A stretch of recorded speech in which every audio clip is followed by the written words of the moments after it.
அனைவருக்கும் வணக்கம். நம்முடைய லாஜிக்கல் ட்ரேட்ஸ் கப் சேனல்ல சப்ஸ்கிரைப் பண்ணியிருக்கக்கூடிய அனைத்து நண்பர்களுக்கும் நன்றி.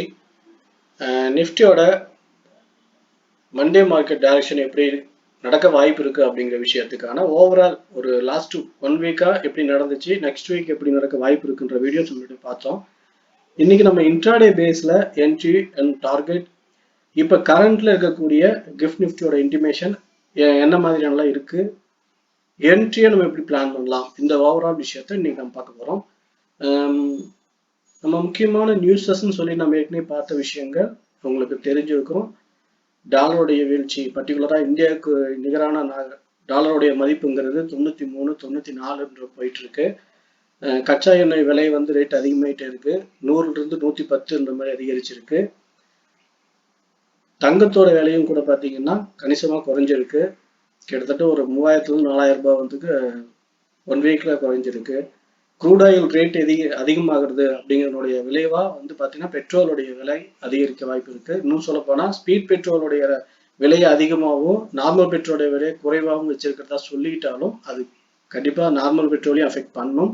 அதுக்கப்புறம் நம்ம கேஸு, பெட்ரோல், கேஸ், டீசல் இதில் மட்டும் விலை உயர்வு இல்லாமல் அடுத்தடுத்து எல்லா விதமான பொருட்களையுமே விலை உயர்வு அப்படிங்கிறது நமக்கு எக்ஸ்போர்ட் ஆக வாய்ப்பு இருக்கு. ஸோ இப்படி எல்லாத்தையுமே வச்சு பார்க்கும்போது மறுபடியும் நம்ம பார்த்துட்டு இருக்கக்கூடிய இடத்துல இருந்து செல்லிங் ப்ரெஷர் அதிகமாக இருக்கிறதுக்கான வாய்ப்பு இருக்கு அப்படிங்கிறதும். இப்போ கரண்ட் கிஃப்ட் நிஃப்டி பார்த்தீங்கன்னா 300லேருந்து 400 பாயிண்ட்ஸ் வந்து நெகட்டிவ்ல தான் இருக்கு. ஸோ இதுவும் நம்ம வந்து பார்த்தீங்கன்னா மார்க்கெட் ஒரு ஸ்ட்ராங் செல்லிங் ப்ரெஷர் இருக்கு அப்படிங்கிறத இண்டிமேட் பண்ணுது.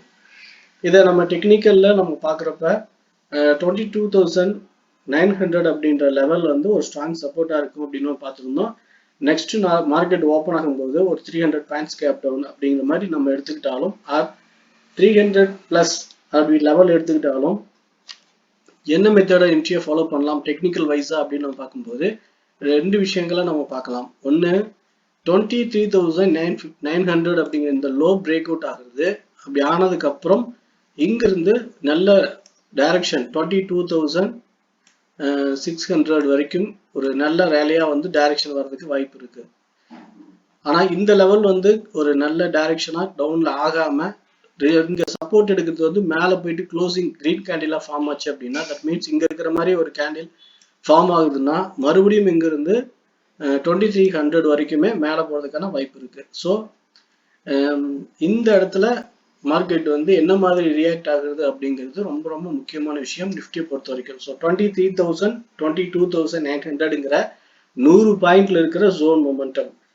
ஜோன் அப்படிங்கிறதுலே பார்த்தீங்கன்னா 50 பாயிண்ட் 100 பாயிண்ட் அப்படிங்கிறது இருக்கும். ஆனால் இது வால்டலிட்டி பிளஸ் ஜோன் அப்படிங்கிற ரெண்டுமே சேர்த்தே பார்க்கணும். வால்டலிட்டி அப்படிங்கிறது நம்ம எப்படி இருக்குது அப்படின்னா 100 பாயிண்ட்ல ஒரு 5 பாயிண்ட்ல ஒரு 2-3 கேண்டில் சின்ன சின்னதாக ஃபார்ம் ஆகிற மாதிரி தெரியும். ஒரு 4வது கேண்டில் பார்த்தீங்கன்னா சடனாக 100வது பாயிண்ட்ல போய் நிற்கும். அந்த மாதிரியும் இல்லைன்னா ஒரு கேண்டில் சப்போர்ட்டை டச் பண்ணி 22,900 டச் பண்ற செகண்ட்லயே வந்து அடுத்த கேண்டில் நல்ல வேகமாக கீழே இறங்குற மாதிரி ஒரு டவுன் சைட் கொடுத்து அப்படியே சடன் ரிவர்சல்ல மேலே போயிட்டு பிரேக் அவுட் ஆகுறது அப்படிங்கிற மாதிரி.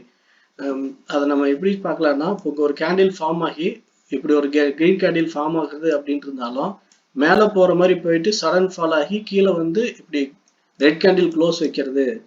இல்லைன்னா இதே மாதிரி ரெட் கேண்டில் ஃபார்ம் ஆயிட்டு இந்த ரெட் கேண்டில் வந்து கீழே இப்படி ஃபார்ம் ஆகிருக்கிற போது இங்கிருந்து கீழே போகிற மாதிரி போயிட்டு சடனா மேலே போய் இங்க க்ளோஸ் வைக்கிறது. இப்படி ரெண்டு பக்கத்துலயுமே ஃபர்ஸ்ட் ஒரு 50 மினிட்ஸ் ஆர் 1 ஹவருக்குள்ள வந்து பாத்தீங்கன்னா மார்க்கெட் ஹை வால்டிலிட்டி இருக்க வாய்ப்பு இருக்கு. இந்த இடங்கள்ல நம்ம ட்ரேடிங்கை முடிஞ்சா அவாய்ட் பண்ணணும். அப்படி இல்லைன்னா ஸ்கேல்பிங் மட்டும் ட்ரை பண்ணுங்க, ஸ்விங்க்கு வெயிட் பண்ணாதீங்க. ஏன்னா இந்த இடத்துல வந்து நம்ம ஒரு என்ட்ரி எடுக்கிறோம் அப்படின்னா ஸ்டாப் லாஸ் அப்படிங்கிறது ரொம்ப அதிகமாக வைக்கணும். அது மட்டும் இல்லாம ரிஸ்க் ரிவார்டு ரொம்ப பெரிய பிரச்சனையில போய் இருக்கும். அதனால இந்த மாதிரியான பிரச்சனையில இருக்கிறனால ஆப்ஷன் பையிங்கில் இருக்கிறவங்க இதை அவாய்ட் பண்ணணும் அப்படிங்கிறது நம்முடைய ஒப்பீனியன். இன்னொன்று மட்டும் இதுல பிரேக் அவுட்டுக்கு அப்புறம் நம்ம எப்படி பார்க்கலாம்னா ஒன்ஸ் பிரேக் அவுட் ஆகும்போது ஒரு சின்ன கன்ஃபர்மேஷன் அப்படிங்கிறது நமக்கு கேண்டில்ல கிடைக்கும். ஸோ அந்த கேண்டில் கன்ஃபர்மேஷனை நம்ம காலுக்கான என்ட்ரியோ அல்லது புட்டுக்கான என்ட்ரியாவோ பிளான் பண்ணும்போது நம்ம வச்சுக்கிட்டா ஈஸியா இருக்கும். அது சின்ன ஸ்டாப் லாஸ் அப்படிங்கிற மாதிரி அல்லது ஒரு 30லிருந்து 40 பாயிண்ட் வந்து மினிமம் ஸ்டாப் லாஸா வச்சு நீங்க என்ட்ரி எடுக்க முடியும்னா தாராளமா எடுக்கலாம். ஸோ நான் மண்டே ஓப்பன் அப்படிங்கிறத பொறுத்த வரைக்கும் இப்படி ஒரு மொமெண்டம் இங்க இருக்க வாய்ப்பு இருக்கு அப்படிங்கிறத பார்க்கணும். ஏன்னா இப்போ கிஃப்ட் நிஃப்டியோட இன்டிமேஷனும் அப்படிதான் இருக்கு, நியூஸ் பேஸ்ல வந்து நம்மளுடைய இண்டெக்ஸ் டீடைல்ஸும் இப்படிதான் இருக்கு. ஸோ அதனால இந்த விஷயத்த ரொம்ப கேர்ஃபுல்லா மைண்ட் பண்ணணும். ஓகே, இப்போ நம்ம கிரீன் கேண்டில் ஃபார்ம் ஆகுறதா ரெட் கேண்டில் ஃபார்ம் ஆகுறதா, அது break out up side down சைடா ஃபேக்கா இல்லாம எப்படி கிளியர் கன்ஃபர்மேஷன் எடுக்கிறது அப்படிங்கிறதெல்லாம் நம்ம பார்த்தோம்.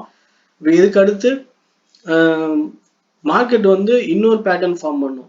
இது ஒவ்வொரு நாளுமே என்ன மெத்தட் அங்கே ஃபார்ம் பண்ணியிருக்கு அப்படின்னா, ஒரே ஒரு 5 மினிட்ஸ் கேண்டிலுடைய ரேஞ்ச், இந்த ரேஞ்சோட லோ பிரேக் அவுட் அது ஃபேக் ஆகிற மாதிரி ஆகிட்டு மறுபடியும் மேலே போயிடும், அல்லது ஹை பிரேக் அவுட் ஃபேக் ஆகிற மாதிரி கீழே வந்துடும்.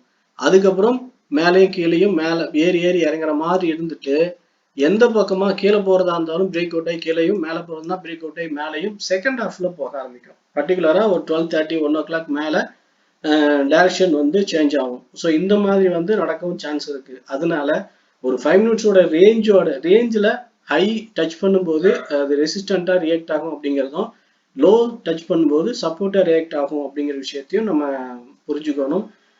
இந்த ஜோன் அப்படிங்கிறது பார்த்தீங்கன்னா இன்சைட் ரேஞ்சில் ஒரு என்ட்ரியோ ஒரு ப்ராஃபிட் புக்கிங்கான வேல்யூவோட நடந்துட்டு இருக்கோம். அப்படிங்கிறதுனால இந்த விஷயங்கள்ல நம்ம எச்சரிக்கையா இருக்கணும் அப்படிங்கிறது ரொம்ப முக்கியமான விஷயமா நான் பார்க்குறேன். ஓகே ஃப்ரெண்ட்ஸ், இப்போ ரேஞ்சுக்குள்ள ட்ரேட் அவாய்ட் பண்ணணும், இல்லைன்னா கேர்ஃபுல்லாக என்ட்ரி எடுக்கணும். அதே போல் ரேஞ்ச் பிரேக் அவுட் ஆகுது அப்படின்னா சின்ன ஸ்டாப் லாஸ் வச்சு அல்லது ஒரு 30லேருந்து 40 பாயிண்ட் ஸ்டாப் லாஸ் வச்சு என்ட்ரி டார்கெட்டையும் கால் சைடும் புட் சைடும் பிளான் பண்ணலாம் அப்படிங்கிறதுல என்னுடைய பாயிண்ட் ஆஃப் வியூ இப்போ இருக்குங்க. ஸோ இது நம்ம பாயிண்ட் ஆஃப் வியூ தான். இந்த ஐடியா உங்கள் ஐடியாவோட கம்பேர் பண்ணி ஒரு சேஃபான என்ட்ரி எடுத்துக்கோங்க. இந்த வியூ பிடிச்சிருந்தா லைக் பண்ணுங்க, உங்கள் ஃப்ரெண்ட்ஸ் ஷேர் பண்ணி சப்போர்ட் பண்ணுங்க. உங்கள் ஒப்பீனியன் எதுனாலும் கமெண்ட்ல சொல்லுங்க. Okay friends, thank you for watching.